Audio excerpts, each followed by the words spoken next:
ব্রেইনের জন্য সবচেয়ে 1 নাম্বার খাবার হচ্ছে আলহামদুলিল্লাহ বলা। আলহামদুলিল্লাহ বলি কি কারণে? যখন শুকরিয়া আদায় করি তখন ভালো জিনিস আমাদের জীবনে বেশি পরিমাণ ঘটতে থাকে শুকরিয়া আদায় করলে। যেই লোকটা অসুস্থ হয়, মাথা ঠিকভাবে কাজ করে না, মন মেজাজ খারাপ, এদের বেশিরভাগ জনের সাথে কথা বলবেন, দেখবেন যে জীবন সম্বন্ধে কোনো রকমের আলহামদুলিল্লাহ নাই, খালি অভিযোগ, খালি মেজাজ গরম। একজন আরেকজনের সম্বন্ধে শুধু হচ্ছে সমালোচনা। খেয়াল করছেন কি? বাসা থেকে শুরু করে সব জায়গায় মিলান, যেই লোকটা সবচাইতে বেশি মেজাজ গরম, অন্যের উপরে রাগ হয়, অন্যের সাথে হচ্ছে খারাপ আচরণ করে, দেখবেন সেই লোকটা নিজেও কিন্তু শান্তিতে নাই। কারণ আল্লাহ নিজে বলছে তুমি যদি শুকরিয়া আদায় করো আমি বাড়াই দিব। আল্লাহ নিজে বলছে।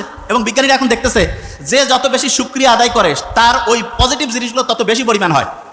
আমরা এখানে যারা যারা আছি প্রত্যেকেই একটা কথা এখন উচ্চারণ করব, আমাদের প্রত্যেকের অসাধারণ অসম্ভব ভালো একটা ব্রেন আল্লাহ দিয়েছে। বলি আলহামদুলিল্লাহ। এটা বলি প্রত্যেকের অসাধারণ অসম্ভব শক্তিশালী একটা ব্রেইন আল্লাহ দিয়েছেন। আচ্ছা, মাথার মধ্যে যে ব্রেইনটা আছে এইটার ওজন প্রায় 1.5 কেজি। কত? 1.5 কেজি ধরবো। আচ্ছা, 1.5 কেজি ওজনের একটা ব্রেইন এই খুলির মধ্যে আছে, টের কি পাওয়া যায়? আপনি হাতের মধ্যে 1.5 কেজি নেন তো, কেমন শক্ত লাগে না? ওজন লাগে না? মাথার মধ্যে যে 1.5 কেজি ওজনের ব্রেইনটা আছে, এই যে সহজে সালাম ফিরাচ্ছি, এদিক ওদিক যাচ্ছি, সামনে পিছনে ইয়া করতেছি, ওই রকম কি 1.5 কেজি ওজন মনে হয়? আল্লাহ একটা অসাধারণ মেকানিজম করছে। সেটা কি? মাথার খুলির মধ্যে এক রকমের পানি রাখছে। পানি রাখার কারণে আমরা যখন নদীতে সাঁতার কাটি তখন আমাদের শরীরটা হালকা হয়ে যায়। এটা আর্কিমিডিস বলে একজন বিজ্ঞানী আবিষ্কার করছে।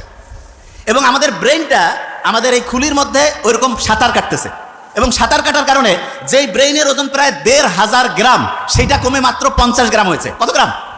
50 গ্রাম। এটা কিন্তু একটা প্রশ্ন ধরবো। তাহলে 1,500 গ্রামের ব্রেইন পানির মধ্যে সাঁতার কাটার কারণে কয় গ্রাম হয়েছে? Very fine. কত গ্রাম? 50 গ্রাম। তার মানে আপনি যে মাথাটা এরকম করতেছেন, কত গ্রাম করতেছেন? 50 গ্রাম। আমরা যখন মায়ের গর্ভে ছিলাম না, মায়ের গর্ভে যখন ছিলাম, মায়ের গর্ভেও কিন্তু আমরা এরকম সাঁতার কাটতাম। এবং আল্লাহ এত সায়েন্টিফিক, মায়ের গর্ভে যখন আমরা ছিলাম মাকে লাথি মারতাম, গুতা মারতাম, কিন্তু মা যে কষ্ট করতো, এই জন্য মায়ের আলাদা একটা মর্যাদা আল্লাহ দিয়েছেন। এবং মুহাম্মদ সাল্লাল্লাহু আলাইহি ওয়াসাল্লাম তো আমরা এটা জানি যে সম্মান করবো কার? মায়ের, তারপরে কার? মায়ের, তারপরে কার? মায়ের, তারপরে কার? বাবার। তার মানেটা কি? তার মানে যে যত বেশি পরিশ্রম করবে, যে যত বেশি কষ্ট করবে, তার মর্যাদা আল্লাহ তত বাড়ায় দিবে।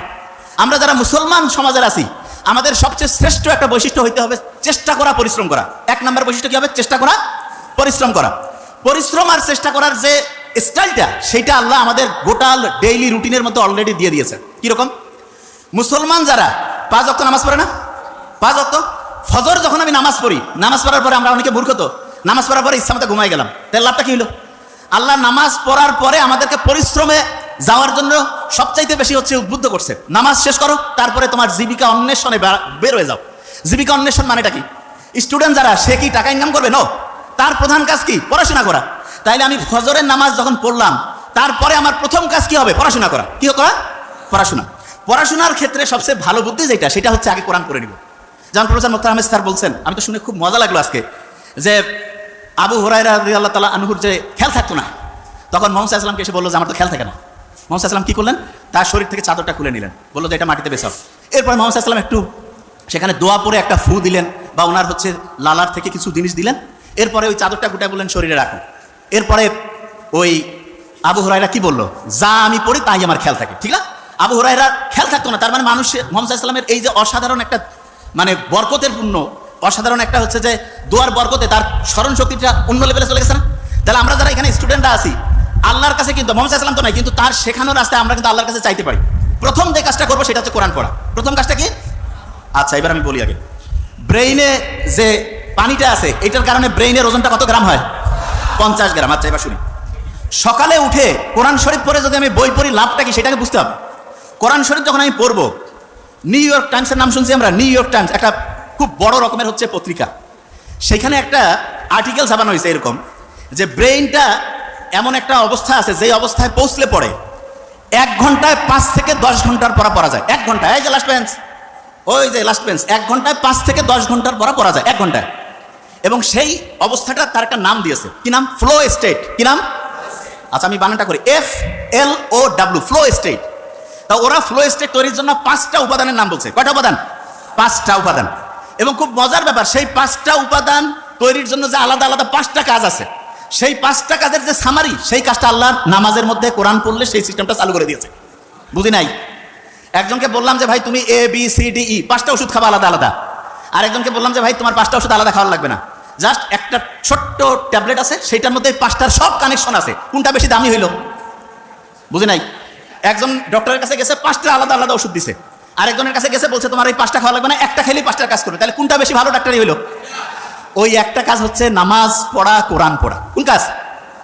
বুঝি না, বিশ্বাস করি না তো আমরা। কারণ কি আমি জানি, বিশ্বাস আমরা করি না যে নামাজ পড়লে, কোরআন পড়লে যে ব্রেইনটা ফ্লো স্টেটে আসে, এটা আমরা বিশ্বাস করি না। কারণটা কি সেটা বলি। ব্রেইনের মধ্যে 2 রকমের নিউরন আছে। কয় রকমের? 2 রকম। আমার এটা ডান হাত না, এটা কি হাত? এরকম 2 রকমের নিউরন আছে। এক রকমের নিউরন আমি যদি ভালো চিন্তা করি সেটাতে সে হেল্প করবে, শুনতেছি। আরেক রকমের নিউরন আমি যদি খারাপ চিন্তা করি সেটাতে সে হেল্প করবে। তার মানে আমি যে এরকম চিন্তা করবো সে সেরকম করে কাজ করবে। তাহলে আমি যদি চিন্তা করি যে আমার ব্রেন অসাধারণ, তাহলে ভালো পক্ষের যে নিউরন সেটা হচ্ছে তোমাকে সফল করার জন্য সে পজিটিভলি কাজ করবে।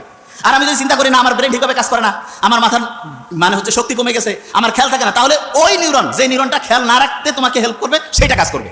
তাহলে আল্লাহ যে সবসময় ইসলাম যে বলছে যে তুমি সবসময় ভালো চিন্তা করো, ভালো কথা বলো, ভালো উপদেশ দাও, এইটাতে আমাদের কি পজিটিভ ভালো কাজ করে, সেই নিউরনগুলো কাজ করে না খারাপ কাজ করে? সেটা কোনটা?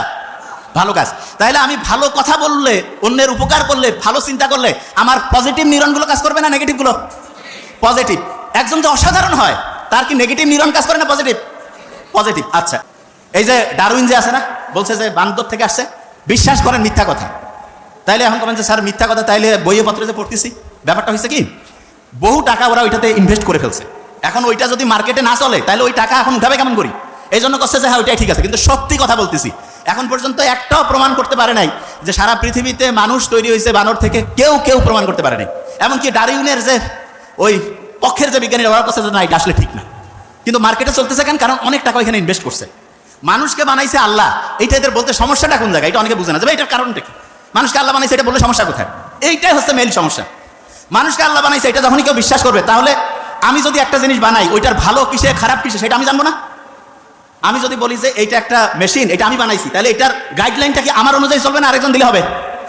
তা ওরা বলতেছে যে না মানুষ তো বানর থেকে আসছে, তার মানে আল্লাহ বলে কেউ নাই, আল্লাহ মানুষকে তৈরিও করে নাই, তাহলে গাইডলাইন আমাদের অনুযায়ী চলবা। এই জায়গাটাই হচ্ছে সবচেয়ে বড় সমস্যা, অন্য আর কোনো সমস্যা না। তার মানে হচ্ছে আল্লাহ মানুষকে বানিয়েছে এবং মানুষই হচ্ছে এইটার সব কিভাবে চললে সবচেয়ে সেরা হবে তার সব গাইডলাইন এখানে আছে।